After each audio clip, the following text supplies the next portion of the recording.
দেখছেন আরো 12 জহিতা রয়েছে আপনাদের সঙ্গে। বাজারে অগ্নিমূল্য পেঁয়াজ, আলুর দাম দুদিন সুবিধা পোর্টাল বন্ধের পর ফের চালু আমদানি রপ্তানি। বাণিজ্যে প্রভাব পড়েছিল সুবিধা পোর্টাল বন্ধ থাকায়, এবং আপনাদের জানিয়ে রাখবো যে আলুর দাম কিন্তু আকাশ ছোঁয়া। বাজারে অগ্নিমূল্য পেঁয়াজ এবং আলুর দাম পোর্টাল বন্ধের পর ফের চালু আমদানি রপ্তানি। বাণিজ্যে প্রভাব পড়েছিল সুবিধা পোর্টাল বন্ধ থাকায়। বাণিজ্যে প্রভাব পড়েছিল সুবিধা পোর্টাল বন্ধ থাকায়। আপনারা দেখতে পাচ্ছেন সারি সারি লরি দাঁড়িয়ে ফের চালু হয়েছে আলুর আমদানি রপ্তানি। বাজারে অগ্নিমূল্য পেঁয়াজ, আলুর দাম এবং দুদিন সুবিধা পোর্টাল বন্ধের পর ফের চালু আমদানি রপ্তানি। বেশ কয়েকদিন বন্ধ ছিল এবং তারপরে ফের আলু রপ্তানি এবং আমদানি কিন্তু চালু হয়েছে। বাণিজ্যে প্রভাব পড়েছিল সুবিধা পোর্টাল বন্ধ থাকায়। সুবিধা পোর্টাল বন্ধ থাকায় ব্যাপক হয়রানির শিকারও হতে হয়েছিল সকলকে, এবং অবশেষে আমদানি রপ্তানি কিন্তু চালু হলো। দুদিন সুবিধা পোর্টাল বন্ধের পর ফের চালু আমদানি এবং রপ্তানি। আপনারা দেখছেন যে লরি দিয়ে সারি সারি লরি দাঁড়িয়ে আছে আলু এবং পেঁয়াজ নিয়ে।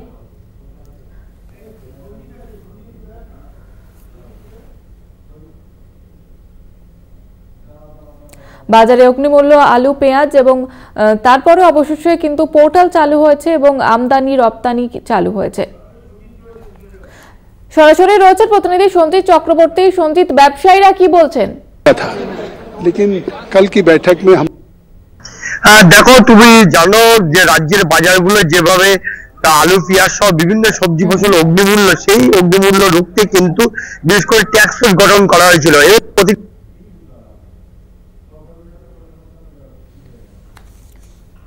একেবারে যে ছবি আপনারা দেখতে পাচ্ছেন, আমদানি রপ্তানি কিন্তু চালু হয়েছে দুদিন সুবিধা পোর্টাল বন্ধের পর।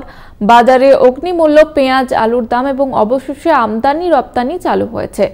সেই ছবি আপনারা দেখতে পাচ্ছেন, সারি সারি ট্রাক দাঁড়িয়ে আলু এবং পেঁয়াজ বোঝাই ট্রাক। বাণিজ্যে প্রভাব পড়েছিল সুবিধা পোর্টাল বন্ধ থাকায় এবং অবশেষে আমদানি রপ্তানি কিন্তু চালু হয়েছে। আমি আবারও সঞ্জিতের কাছে যাব। সঞ্জিত, ব্যবসায়ীরা কি বলছে? বিশেষ করে ব্যবসায়ীরা যেটা বলছেন, রাজ্যের যে এই অগ্নিমূল্য বাজারের যোগান মানে বাড়াতে কিন্তু ইতিমধ্যে রাজ্যের যে সুবিধা পোর্টাল ছিল সেই পোর্টাল বন্ধ করে দেওয়া হয়েছিল, যার পরে একাধিকভাবে যে সুবিধা পোর্টাল বন্ধ হওয়ার পরে রাজ্যের বিভিন্ন জায়গা থেকে আসা যেসব পণ্যবাহী ট্রাক বিশেষ করে ওপার বাংলাদেশে যায় রপ্তানি হয়, সেই রপ্তানি থেকে কিন্তু থমকে গিয়েছিল সীমান্ত বাণিজ্য। তারপরে নতুন করে ফের চালু হয়েছে এই সুবিধা পোর্টালের জেলে বিশেষ করে রপ্তানি শুরু হয়েছে। প্রতিদিন যেমন এই ঘোড়াডাঙ্গা সীমান্ত থেকে 200-250 গাড়ি যায়, ট্রাক যায়, যার সঙ্গে একদিকে ছোটখাটো ব্যবসা, অন্যদিকে শ্রমিকরাও কিন্তু এর সঙ্গে যুক্ত।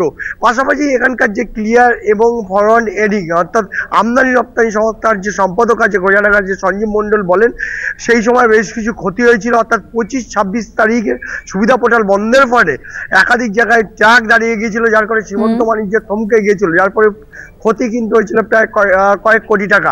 তার মধ্যে কিন্তু নতুন করে কিন্তু সীমান্ত বাণিজ্য চালু হয়েছে। একদিকে যেমন যোগান বাড়াচ্ছে, অর্থাৎ রপ্তানি বহু পণ্যবাহী ট্রাক কিন্তু ইতিমধ্যে বাংলাদেশে যাচ্ছে। আর তুমি এরপরেও তুমি জানো বাংলাদেশের যে চিন্ময় প্রভু গ্রেপ্তারের পরে যে সেই যে সীমান্তে আজ কিন্তু তেমনভাবে প্রভাব পড়েনি। সব মিলিয়ে গোটা প্রক্রিয়া অর্থাৎ উত্তর 24 পরগনায় ঘোড়াডাঙ্গা সীমান্তে পণ্যবাহী ট্রাক যেমন সীমান্তে আমদানি রপ্তানি হচ্ছে প্রতিদিনকার মতো নিয়ম মেনে, এবং সুবিধা পোর্টাল চালু হয়, রীতিমতো খুশি ব্যবসায়ী মহলে। একদিকে ব্যবসায়ী, অন্যদিকে এর সঙ্গে জড়িয়ে থাকা যে হাজার হাজার শ্রমিক রয়েছে, বিভিন্ন যারা খালাসি এবং চালক এবং যারা আমদানি লোডিং আনলোডিং করা হয়, মাল নামানো ওঠানো করে, তারা সহ বেশ বিভিন্ন ছোটখাটো ব্যবসায়ী প্রায় কয়েক হাজার কিন্তু ব্যবসায়ী কিন্তু শ্রমিক কিন্তু ক্ষতিগ্রস্তের মুখে পড়েছিল, দৈনন্দিন জীবনের রুজি আজকাল হারিয়েছিল। সেই কিন্তু রাজ্যে এই সুবিধা পোর্টাল চালু হয়, রীতিমতো সেখানে খুশি ব্যবসায়ীরা। যেটা জানাচ্ছেন যে এখানে দীর্ঘ দুদিন বন্ধ থাকার পরে কয়েক কোটি ক্ষতি তো হয়েছে, অন্যদিকে আজ পণ্যবাহী ট্রাক কিন্তু বাংলাদেশে যাচ্ছিল না। তুমি সরাসরি একবার ছবিটা দেখাবো, এই বাংলাদেশ থেকে এদেশে ঢুকতে যে পণ্যবাহী ট্রাক, বিশেষ করে আরো একটা ট্রাক তোমাকে দেখাবো এই ছবি।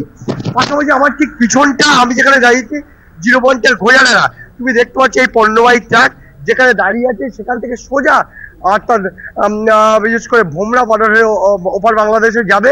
এবং রপ্তানি যে স্বাভাবিক হয়েছে, অর্থাৎ সুবিধা পোর্টাল বন্ধ হওয়ার পরে ফের চালু হয়, খুশির হাওয়া সীমান্তের ব্যবসায়ী থেকে শুরু করে বিশেষ করে এখানকার শ্রমিকদের। পাশাপাশি তুমি জানো যেভাবে অগ্নিমূল্য বাজারে নবান্নর নির্দেশ ছিল ট্যাক্স বোর্ড গঠন করে যে বাজারগুলোতে হানা দিয়ে অর্থাৎ যোগান বাড়িয়ে রীতিমতো দাম কমলেও কিন্তু আবার নতুন করে সীমান্ত বাণিজ্য চালু হওয়ায় রীতিমতো খুশির হাওয়া। সব মিলে গোটা প্রক্রিয়া উপরে যেমন সীমান্তের ব্যবসায়ীরা আনন্দিত, অন্যদিকে শ্রমিকরা। পাশাপাশি যাতে এই সুবিধা পোর্টাল যাতে না বন্ধ হয়, অর্থাৎ রাজ্যের পোর্টাল যাতে না বন্ধ হয়, তারা সেই আবেদনও জানিয়েছেন।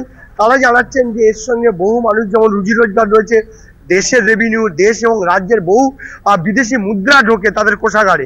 সব মিলে গোটা প্রক্রিয়ার উপরে তারা নজর তো ছিল। অন্যদিকে আজকে এই রপ্তানি হওয়ায় এবং আমদানি রপ্তানি চালু হওয়ায় গড়াগাছের মধ্যে রীতিমতো তারা খুশি। আমি সরাসরি আরো তোমার ছবিটা দেখাতে পারবো, ওই ছবিটা যেটা একেবারে সীমান্ত, অর্থাৎ সীমান্ত গড়াগা সীমান্ত দিয়ে ওপার বাংলাদেশে যাচ্ছে এবং ওপার বাংলাদেশ থেকে অর্থাৎ এপারে আসছে। সব মিলে গোটা সিস্টেমটা যেমন সুবিধা পোর্টাল বন্ধ হওয়ার ফলে থমকে গিয়েছিল, সেই সুবিধা পোর্টাল চালু হয় রীতিমতো খুশি সীমান্তের ব্যবসায়ী থেকে শুরু করে শ্রমিকরা।